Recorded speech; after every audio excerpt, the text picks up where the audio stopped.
ఇప్పుడు చిల్లర రాజకీయాలు చేస్తున్నది ఎవరు అనే చర్చకి ఆస్కారం ఇచ్చారు గౌరవ ముఖ్యమంత్రి శ్రీ చంద్రబాబు నాయుడు గారు. ఎందుకు ఆయన అనవసరంగా ఇట్లాంటివి మాట్లాడి ఎదురు అంటే కావాలని డైవర్షనా లేకపోతే ఇంకోట దీనిపైన మనతో మాట్లాడడానికి శ్రీ కారుమూరి వెంకటరెడ్డి గారు వైఎస్ఆర్ కాంగ్రెస్ పార్టీ అధికార ప్రతినిధి. ముందుగా వారితో సంక్షిప్తంగా దీని మీద కామెంట్ అడుగుదాం. వెంకటరెడ్డి గారు చెప్పండి, ఏమిటి చిల్లర వ్యక్తులతో రాజకీయాలు చేయటం అనడం నేనైతే అనుచిత వ్యాఖ్యనే అంటాను. బట్ ఆ రకంగా ఎందుకు ఆయన అంత ఫ్రస్ట్రేషనా లేకపోతే ఇంకోట ఎవరు చిల్లర రాజకీయాలు చేస్తున్నారు? ఒకటి, చంద్రబాబు నాయుడు గారు తన గురించి తానే చెప్పుకున్నాడేమో అని అనుకోవాలి కొమ్మినేని గారు. చంద్రబాబు నాయుడు గారు గురించి ఆయనే ఒక్కోసారి ఫ్లోలో మాట్లాడుకుంటా ఉంటాడు. ఈ దేశ చరిత్రలో చిల్లర రాజకీయాలు చంద్రబాబు నాయుడు గారు చేసినంత చిల్లర రాజకీయాలు కానీ తెలుగుదేశం పార్టీ వ్యవహరించినటువంటి చిల్లర పార్టీగా ఏ పార్టీ అయినా వ్యవహరించిందో ఈ దేశం మొత్తంలో.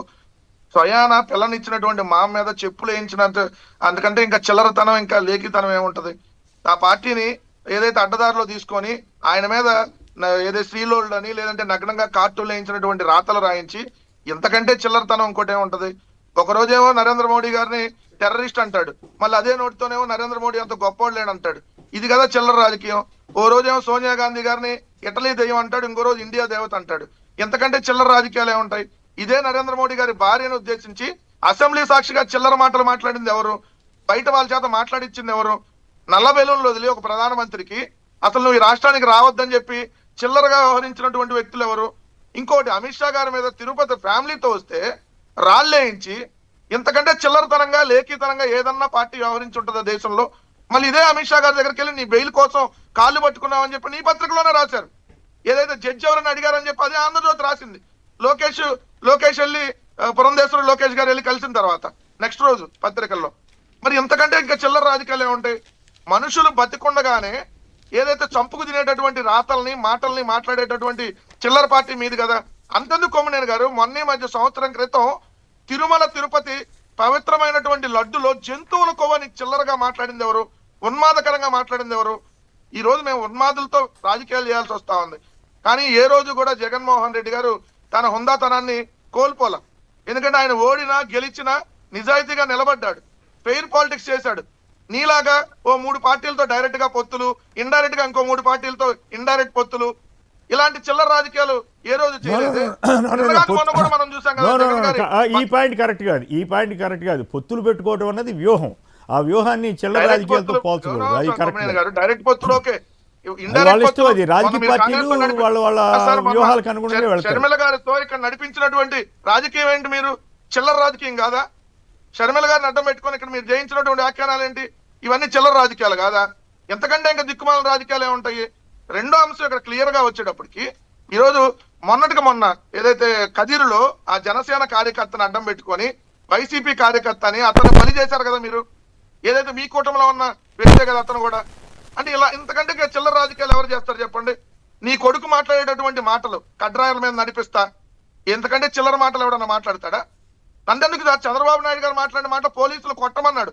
కన్ను పోయినాయి పోలీసులు కళ్ళు పోయి ఈ రోజు ఏంటి వాళ్ళకి దిక్కేంటి? పొంగనూరులో ఇది కదా మీరు పోలీసుల మీద మాట్లాడిన దెం భాష. నోటికి ఏది వస్తే అది చిల్లర మాటలు చిల్లర చేష్టలు మీరు చేస్తా. ఏదంటే పీపీపీకి ఇవ్వటాన్ని వ్యతిరేకిస్తే వాళ్ళు చిల్లర వాళ్ళు అయిపోతారా?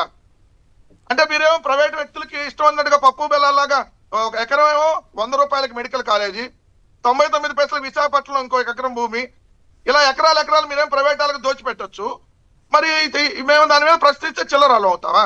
నేను సూటిగా ఒక్క చంద్రబాబు నాయుడు గారిని అడిగేది ఏంటంటే, పీపీపీ విధానం అనేది సరైనటువంటి విధానం అని మీరు భావించి సంపద సృష్టించే విధానం అయితే మరి అమరావతిలో 47,000 కోట్ల రూపాయలు ఇప్పటి వరకు అప్పులు తెచ్చారు. ఇంకొక 50,000 కోట్లు తేబోతున్నారు. అంటే 1,00,000 కోట్లు అమరావతికి అప్పులు తెచ్చి సంవత్సరానికి ఒక 10,000 కోట్లు 5,000 కోట్ల వడ్డీలు కట్టి దీన్ని తీసుకొని వచ్చేటటువంటి విధానం ఎందుకు కరెక్ట్ అయింది? అది కూడా పీపీపీకి ఇచ్చేయచ్చు కదా. ప్రభుత్వం ఎందుకు అప్పులు లేటం? మరి పీపీపీ అనే సంపద సృష్టించేదైతే మరి అమరావతి పీపీపీలోకి మీరు ఇవ్వట్లేదంటే అది సంపద సృష్టించదని మీరు చెప్పదలుచుకున్నారా?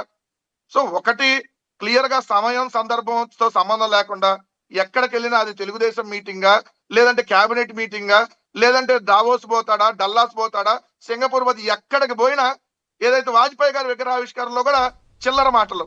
ఇదే మీరు మరి వాజ్పేయి గారిని నేను ప్రధానమంత్రిని చేశానని, అబ్దుల్ కలాం గారిని రాష్ట్రపతి చేశానని ఈ సెల్ఫ్ డబ్బా కొట్టుకొని వాళ్ళని అవమానకరంగా ట్రీట్ చేయడం కదా చిల్లర రాజకీయాలు.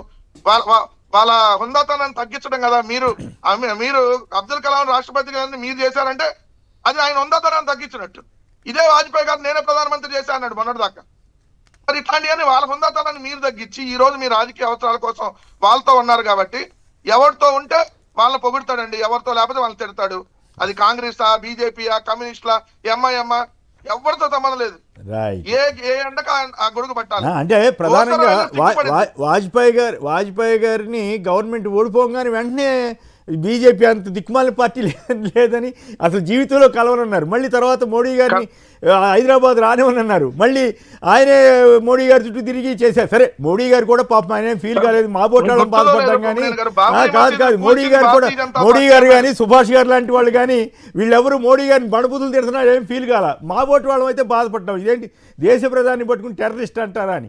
సో వీళ్ళకి లేని బాధ మీకెందుకని ఇప్పుడు అనుకునే పరిస్థితి బీజేపీ వాళ్ళు తెచ్చారు. ఏం చేద్దాం. సరే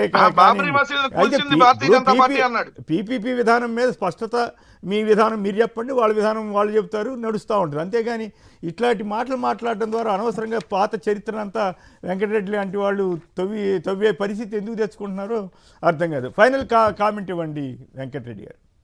సార్ ఇదే భారతీయ జనతా పార్టీ బాబ్రీ మసీద్ కూల్చింది అన్నాడు. మసీదులు కూల్చే పార్టీ 96లో ప్రచారం చేశారు, మేము ప్రత్యక్ష కూల్చింది. అట్లాంటి పార్టీతో పొత్తులు పెట్టుకొని అదో మత్తత్వ పార్టీ అని చెప్పాడు. ఈ రోజు మరి ఎలా వాళ్ళతో కలిసి ఉన్నాడు? ఎలా ఈ రోజు నరేంద్ర మోడీ గారు అంత అసెంబ్లీలో తిట్టించి మళ్ళీ ఈ రోజు డైరెక్ట్ గా వెళ్ళి పొగుడుతుంటే చిల్లర రాజకీయాలు, ఈ చిల్లర చేష్టలు, చిల్లర వేషాలు మనకి ఏమంటారు? కానీ బీజేపీ వాళ్ళకి లేని బాధ మీకెందుకులే. కానీ బీజేపీ వాళ్ళు సంతోషపడతారంటే సుభాష్ గారు లాంటి వాళ్ళు సంతోషపడి మళ్ళీ వాటేసుకున్న తర్వాత మనం ఏం మాట్లాడతాం. కానివ్వండి, చూస్తున్నారు కదండి మాతో వెళ్ళిపోయిన తర్వాత చూస్తున్నారు కదా 2018లో ఇచ్చిన తర్వాత మీరు ఎట్లా వాటేసుకున్నారంటానికి మా పోటీ వాళ్ళు మేము అయ్యో చంద్రబాబు గారు ఈ మాటలు అని ఉండాల్సింది కాదే అని మేమంతా బాధపడిన వాళ్ళందరం మేము పిచ్చివాళ్ళమా, మేము తప్పు చేసినట్ట, మీరంతానేమో తిడితే తిట్టాళ్లే బాగుందని ఆ తిట్టు బాగుంది మీరు ఒప్పుకున్నట్టారా? కాదు చంద్రబాబు గారు టెర్రరిస్ట్ అన్నారా లేదా? అంటే దానికి ఒప్పుకున్నారా మీరు? మేము ఎందుకు ఒప్పుకున్నాం? మరి ఒప్పుకోకపోతే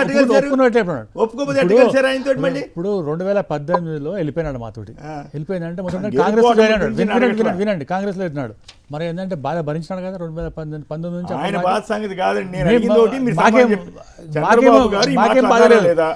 మాకేం బాధ. చంద్రబాబు అన్నాడు కరెక్టే అన్నారు కదా. అంటే తర్వాత అంటే అన్నారులే బాగున్నాయి ఒప్పుకున్నట్టే కదా. 100% ఆ రోజు మేము ఏంటంటే మా ఏంటంటే కామెంట్ కూడా చెప్పినాం మేము. మీరు ఏంటంటే ఒక పెద్ద నాయకుని పట్టుకొని ఇట్లా తిట్టుడు ఏంటంటే సమస్య కాదు, మీకు ఏంటంటే ఏమైనా ఉంటే ఏంటంటే రాజకీయ ఏంటంటే లబ్ధి కోసం. అవునండి, మీరు మీకు కాంగ్రెస్ ఎమ్మెల్యేని ఎక్కడ గౌహతికి వెళ్ళి అనుచిత వ్యాఖ్యలు చేశారని చెప్పి కేసు పెట్టి అరెస్టులు చేశారు.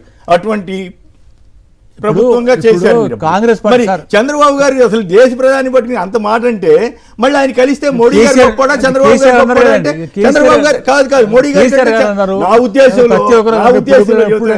నా ఉద్దేశంలో చంద్రబాబు గారు అంత తిట్టినా కూడా మళ్ళీ మోడీ గారు వాటేసుకున్నారంటే చంద్రబాబు గారు గొప్పవాడు, దాంట్లో నాకేం గొప్పవాడు. మోదీ గారు గొప్పవాడు అండి, మోదీ గారు గొప్పవాడు. కమిషనర్ తీసుకొస్తున్నారు డెవలప్మెంట్ కోసం, కమిషనర్ అంతే. Right, okay. ఫైనల్ గా కంక్లూడ్ చేస్తారా వెంకటరెడ్డి గారు?